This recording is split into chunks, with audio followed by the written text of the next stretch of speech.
Bonjour à tous, j'espère que vous allez bien. Donc ce matin, je voulais vous présenter un système que nous avons au lycée La Fontaine des Eaux. Il s'agit d'un système CO2 transcritique, donc à 2 étages de compression.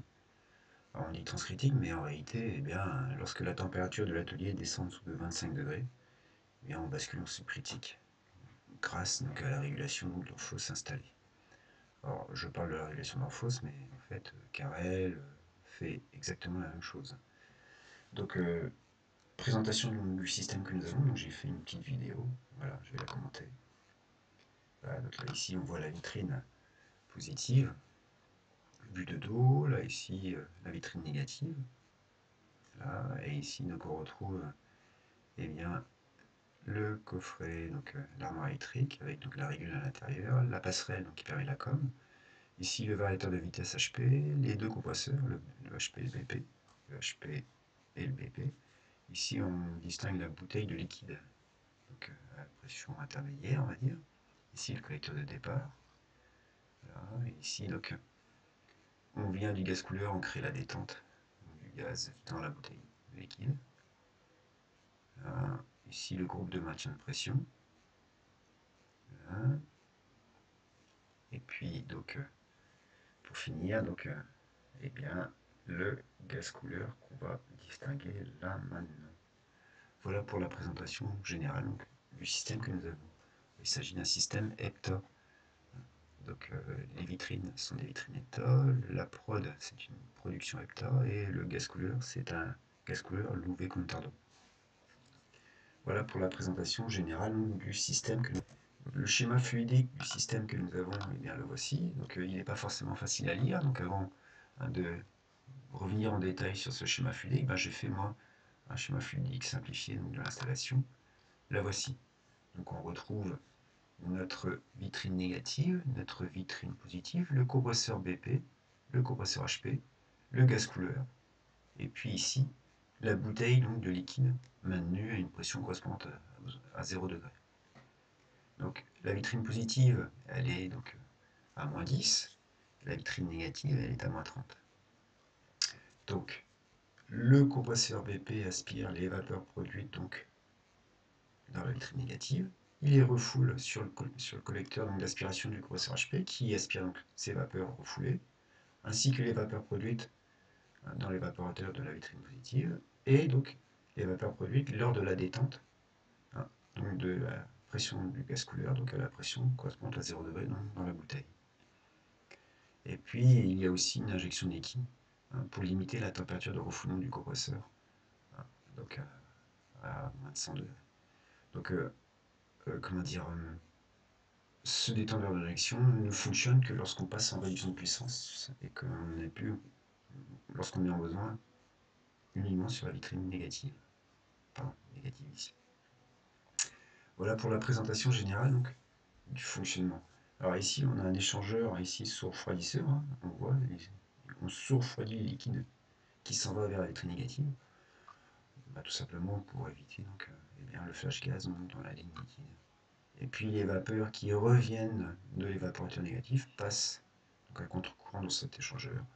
Et donc on surchauffe les vapeurs donc, qui reviennent de la vitrine négative. Et donc ces vapeurs sont ensuite aspirées par le compresseur HP. Donc on retrouve des bouteilles anti-liquides sur le compresseur BP et sur le compresseur HP. Voilà pour la présentation donc, du système, enfin la présentation simplifiée du système du lycée.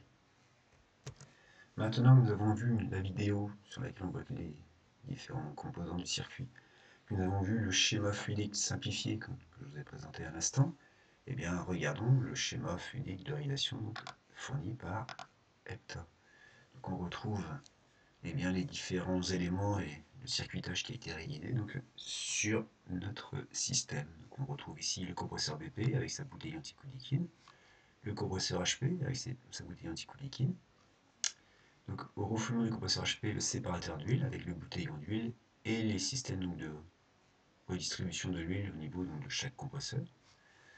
Du refoulement du séparateur, on passe sur un échangeur à plaques pour faire de la récupération de chaleur. Donc actuellement il est bipassé.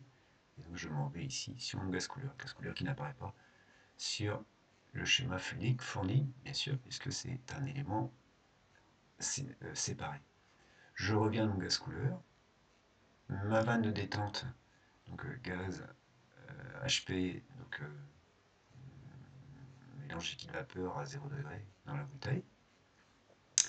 Le liquide obtenu, hop, il s'en va donc ici, à cet endroit-là, il s'en va sur la vitrine positive. Et j'ai un piquage, je prends une partie du liquide que je fais passer sur mon échangeur soit refroidisseur et il s'en va sur la vitrine négative. Retour de vitrine négative, hop, je passe sur l'échangeur, bouteille antico-liquide et aspiration du compresseur BP. Et retour des vitrines positives, à cet endroit-là, hop, je m'en vais hop, sur ma bouteille de liquide antico-liquide HP et réaspiration du compresseur. Voilà pour la présentation donc, des différents éléments. Alors, le maintien de pression donc, au niveau de ma bouteille. Là, ici, je vais zoomer un petit peu. Un peu, il dit. Voilà. Donc, qu'est-ce qu'on retrouve? Eh bien, je vous rappelle que la bouteille est maintenue en pression grâce à une vanne à pression constante. La voici, elle est là. C'est elle. Bon, là, pour le coup, c'est un détendeur pas à pas. Donc, là, ici, on vient détendre dans le collecteur d'aspiration du compresseur HP. Donc, ici, les gaz donc, maintenus à 0 degré grâce à cette vanne. Qu'est-ce qu'il y a d'autre? Eh bien, en cas de défaut électrique donc, du système ou un problème sur le compresseur HP, bah, on va monter en pression ici dans la bouteille puisqu'il n'y aura plus rien pour réaspirer ici les vapeurs donc, dégazées dans le collecteur. Donc, forcément, ma pression de collecteur va monter, donc ma pression ici de bouteille va monter. Pour éviter donc, eh bien, de dégazer donc, avec des soupapes qui sont à 45 bars sur ce réservoir, eh bien, j'ai un groupe de maintien de pression. Groupe de maintien de pression qui ici a un groupe au 134A. Compresseur, condenseur, bouteille de liquide, détendeur thermostatique, hop, je viens d'étendre sur l'échangeur à plaque.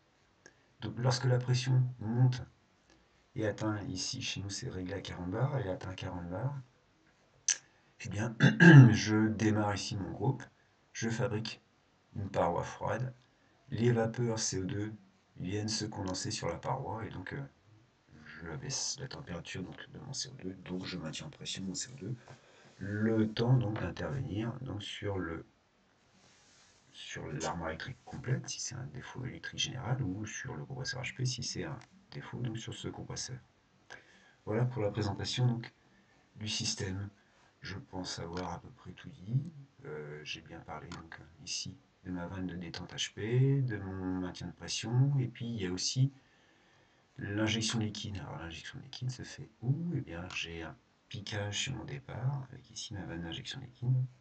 C'est un détendeur électronique qui vient détendre ici sur le collecteur d'aspiration du compresseur HP pour limiter la température des gaz HP, donc limiter la température de refoulement des gaz HP. Voilà pour la présentation du système donc, réalisé donc, au lycée La Fontaine des Eaux. Maintenant que nous avons vu comment donc, fonctionnait le système donc, EPTA du lycée, je vous propose donc une analyse de ce qui se passe donc, en fonctionnement normal donc, dans le système. Donc, je reviens sur mon schéma FUDIC de principe et je vais faire apparaître les points de mon cycle. Voilà. Donc là ici j'ai fait apparaître sur ici mon schéma de principe les différents points donc de mon circuit. Hop, voilà. Donc on retrouve l'aspiration du compresseur BP, le refoulement du compresseur BP, l'aspiration du compresseur HP, point 3, point 4, refoulement du compresseur HP. Ici donc des surchauffeurs qui pour l'instant je ne l'ai pas représenté puisqu'il est bypassé chez nous. Ici sortie gaz couleur, sortie détendeur donc HP. Ici en partie basse dans ma bouteille à la pression à 0 degré, le liquide qui s'en va vers les différents postes. Et puis en partie haute, la vapeur donc qui donc, passe au travers donc, de la vanne à pression constante. Donc en 7, le liquide, en 8, de la vapeur dans la bouteille. Ce liquide, il est distribué donc, sur la vitrine positive, donc détente à moins 10, évaporation, donc avec une surchauffe fonctionnelle, quelque chose autour de 5 à 10 degrés. Voilà, puis à nouveau mon liquide dans ma bouteille qui passe au travers d'un échangeur sur refroidisseur, donc qui se refroidit, donc qui sort en 11, détente à la pression correspondante à -30, 12, évaporation sur chauffe 13, puis passage à contre-courant donc dans l'échangeur sur refroidisseur, donc surchauffe supplémentaire pour créer le surrefroidissement sur un point 14. Et puis donc ici, je retrouve mon point aspiration. Donc le point 1 et le point 14 sont quasi, pardon, ne sont pas confondus puisqu'il y a l'échauffement moteur à prendre en compte. Refoulement du compresseur BP. Et puis là, qu'est-ce qui se passe? Là, j'ai un mélange entre ce qui revient du refoulement de mon compresseur BP et ce qui revient de ma vitrine positive. Donc ici, j'ai un point 15 de mélange entre ces deux débits.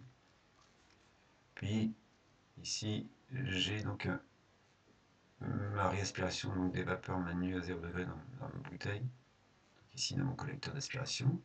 Donc ici, entre 15 et 16, j'ai forcément un point de mélange. Donc ici, j'aurais dû avoir un point de mélange. Ici, j'ai un point de 17. C'est mon étendard d'injection, mais en fonctionnement normal, il ne fonctionne pas. Donc du coup, mon point 18, lorsque tout fonctionne, c'est le résultat du mélange de ce qui revient ici en 15 et en 16.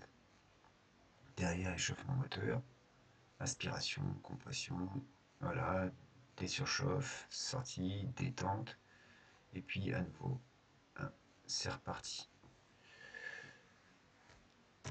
Donc pour terminer cette présentation, eh bien, positionnons donc ces points sur un diagramme mental pic CO2. Donc voilà, ici vous retrouvez le diagramme mental pic avec les différentes pressions qu'il y a dans le circuit. Donc on retrouve la pression correspondante à -30, vitrine négative, la pression correspondante à -10, vitrine positive, la pression correspondante à 0 degré, donc dans la bouteille de liquide intermédiaire, et puis donc la pression HP, qui est aux alentours de 90 bars, donc dans notre circuit gaz couleur.